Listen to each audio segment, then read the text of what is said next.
A dazzling purple dawn sky faded to vibrant blue as the sun rose in tandem with the temperature. The day's warmth was forecasted to be another pleasurable 65 before dipping back to an evening chill of about 50 or so. Delightful weather. It was a typical Central Florida early March morning. Unbeknownst to me, climate or otherwise, not a thing foretold of the bizarre events that were to unfold as another seemingly routine day progressed.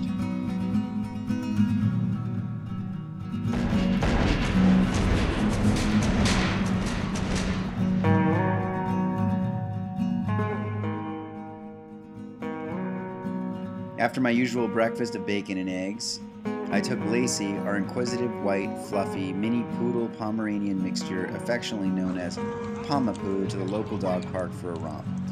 Unlike most dog parks, which are usually small corrals, this one has a distinct, fenced-off, and spacious sections. 3 acres for each size dogs, small, medium, and large. Including the owner's house and his kennel business, there's a total of 10 wide-open acres smack in the middle of Central Florida's horse and cattle country. It's on a rural back road with a number instead of a name, Country Road 108 in this case. While the dogs frolic, many of the pet owners gather in a semicircle, chatting about whatever comes to mind. The subjects change as fast as the breezes blow across the sprawling meadow. Lacey tips the scales just shy of 20 pounds, so we usually hang around the small dog section.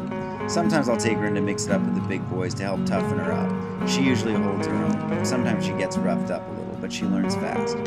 Some days I join the circle talk, mostly blab, but often I like throwing a tennis ball to Lacey to give her and me exercise. Or I talk to Dennis, who works at the dog park and appears to be in his late 70s.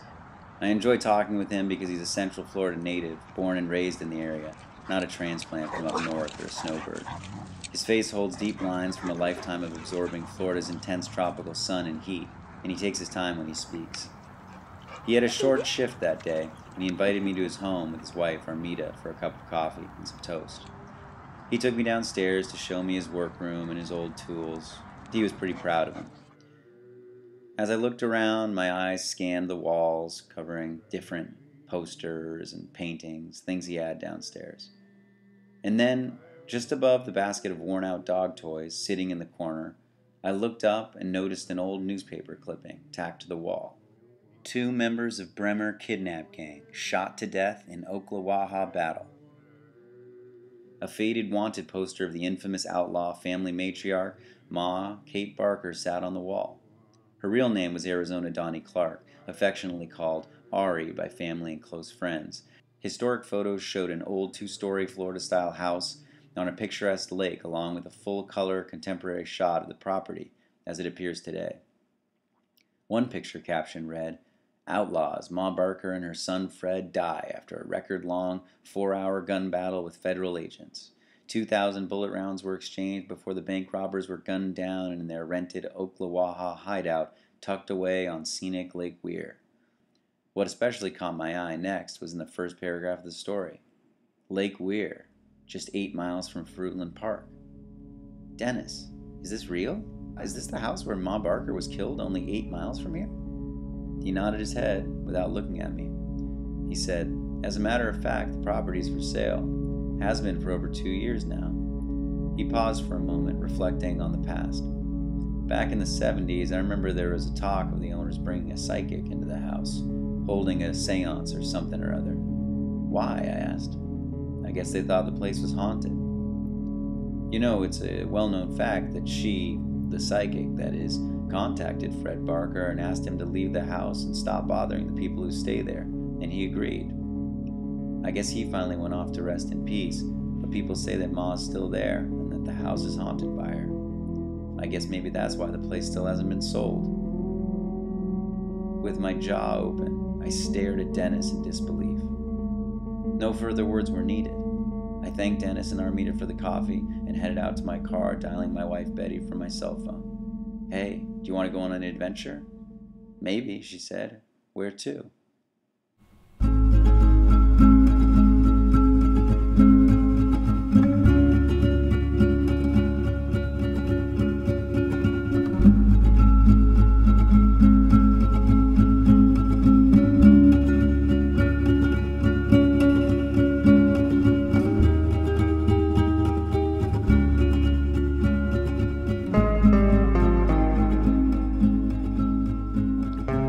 After a quick bite to eat, we were on the road, heading towards Lake Weir.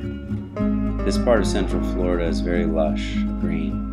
There are creeks that snake through much of the area, and river tours on kayaks and airboats. As we drove, Betty looked up the house on her smartphone. Dennis was right, it was still for sale. It claimed it was at the bargain price of $1 million, complete with all the original furnishings that were in the house at the time of the infamous raid by G-men back in '35.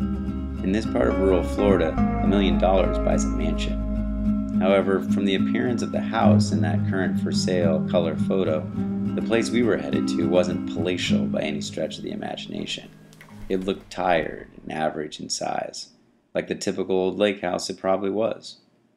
Were they aiming to make a killing off its historical criminal significance?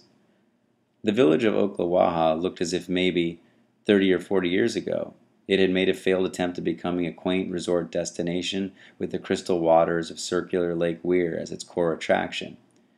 All we saw along the lines of tourism promotion was a place renting kayaks along the road and a ramshackle roadside stand that was offering boiled peanuts. Nothing was happening. The area looked isolated.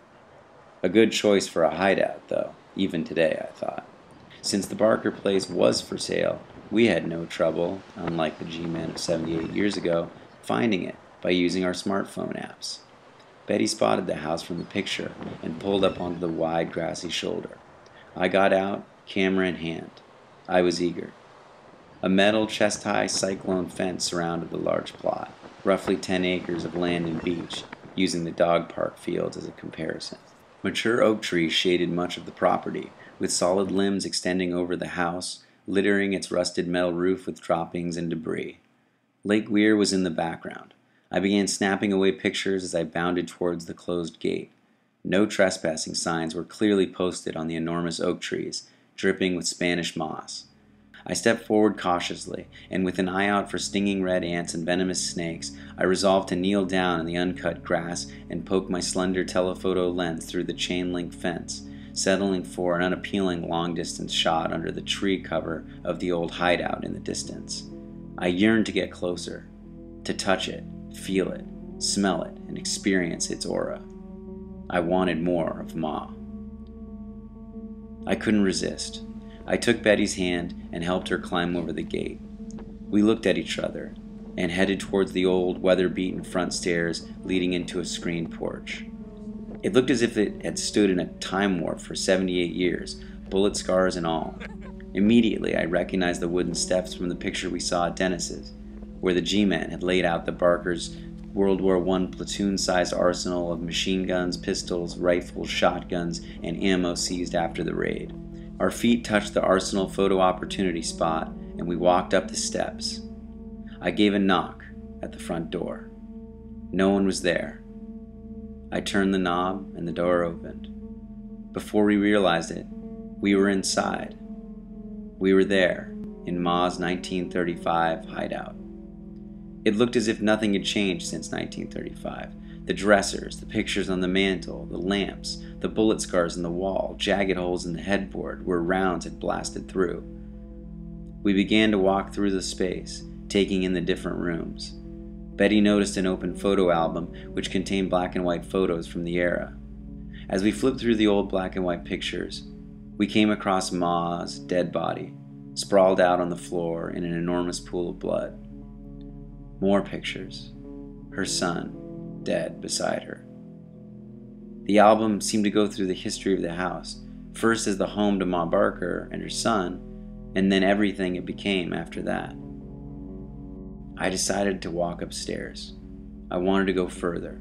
I wanted to see more. I knew that based on the pictures, it was upstairs that Ma was shot and killed from the bedroom window.